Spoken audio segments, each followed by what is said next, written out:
Hi everyone! Today I'm going to do something a bit different.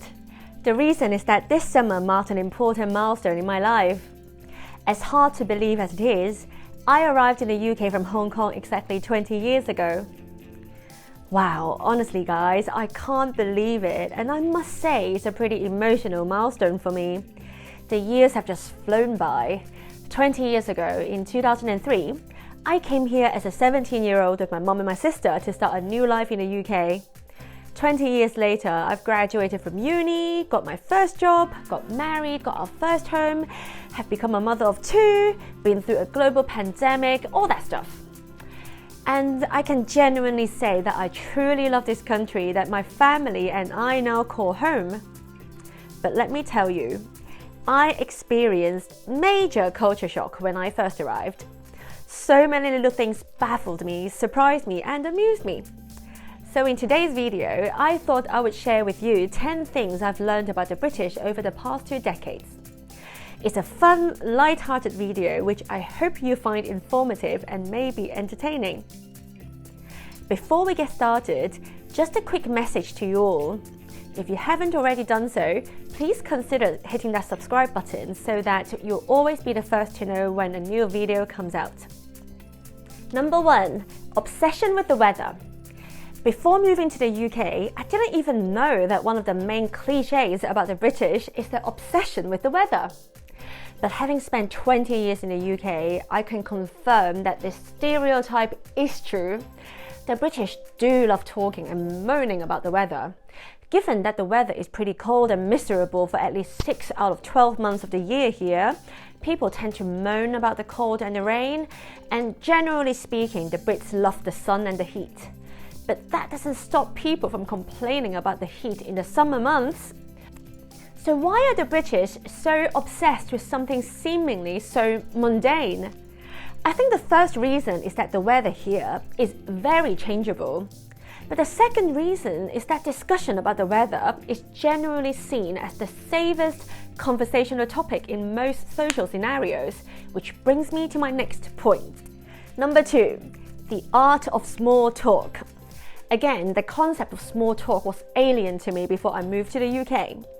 According to the dictionary definition I found online, small talk refers to polite conversation about unimportant or uncontroversial matters, especially as engaged in on social occasions. Even between friends, it's normal to start a conversation with small talk before diving into more personal topics. So, what are some of these unimportant or uncontroversial matters? This is where the weather comes in handy. Unless you start spouting your views on climate change or something like that, the weather is usually a very safe icebreaker topic. And the number 1 topic to avoid, that brings us to our next point. Number 3, let's not talk about money. Now, let's talk about money, or rather, let's not talk about money. Growing up in Hong Kong, money was an everyday topic constantly on everyone's lips. But having lived in the UK for 2 decades now, I've realised that British people generally avoid discussing money-related matters as much as possible. Do not ever ask a British person how much they earn or how much they paid for their home. Let me share with you a slightly amusing anecdote. In the 20 years I've lived here, not one British person has asked me how much I earn. But while I was working as a security guard at the Buckingham Palace as part of a summer job back in my uni days, I know it's an unusual job, 3 Chinese ladies came up to me on separate occasions to ask me how much I was earning on this job. Just like that. So, it's best to steer well clear of money-related questions unless you know someone really, really well. Number 4, when brilliant really means just okay. This point is highly relevant if you are studying or working in the UK. In my first year or 2 living here, I often got pretty confused when my school assignments got mediocre grades after my teacher told me that I had done a brilliant, wonderful, or fantastic job. I gradually understood that these are just sort of filler words and you mustn't take them at face value. The same goes for feedback from employers. Just because they often tell you that you've done a brilliant job, do not assume you'll get that big pay rise you think you deserve. Number 5, it's okay to sunbathe in your bra. In 2003, the year I arrived here, there was a major heat wave in the summer. Well, I actually thought it was pretty breezy compared to Hong Kong where I grew up, but the summer was scorching hot by UK standards. And here came my first moment of culture shock. I was walking around Regent's Park in London with my parents and my sister when I saw a group of young women sunbathing on the grass in their... Wait, are they wearing bikinis? That would be pretty shocking, but hang on, no, actually they're wearing their bras. My sister and I had to do a double take as we couldn't believe our eyes. I hope we didn't stare at them for too long, or God forbid, actually point at them, as that would be really rude. Much more shocking than sunbathing in your lingerie. Number 6, the Great British Pub. The pub is just another word for a bar where you can drink beer, right? Wrong. Anyone who has spent some time living in the UK will know that a local pub is the heart of a community and a major part of the social life for the typical British person. It's where you go for a pint with your colleagues after work. It's where you go for a Sunday roast with your kids and grandkids. It's where you catch up with friends for a bit of local gossip. Broadly speaking, there are 3 types of pubs, in my opinion. The first type is your down-to-earth, local, independent pub, where you can expect traditional decor, a conservatively British menu, and a typically older clientele. The second type is your bog-standard chain pub, where you can expect not very exciting but acceptable food options, reasonably priced drinks, and a decent atmosphere. Some of the big names in this category include Wetherspoon and O'Neill's. The third type is the gastropub, favoured by sophisticated yuppies, affluent families, and even young people who want top-notch quality food in cosy surroundings. For anyone visiting the UK, it's imperative that you visit a local pub to sample Britain's culinary delights, which brings me to my next point. Number 7, Great British Food. What comes to your mind when you hear the word British food? Fish and chips, perhaps? Yep, fish and chips are the quintessential British food. Schools and offices often dedicate Friday to fish and chips because they are seen as such a special treat. While I'm not a fan of fish and chips myself, I do love a proper English breakfast, without the bacon and sausages though, because I don't eat meat, often referred to as a fry-up, because most items in an English breakfast are pan-fried or deep-fried.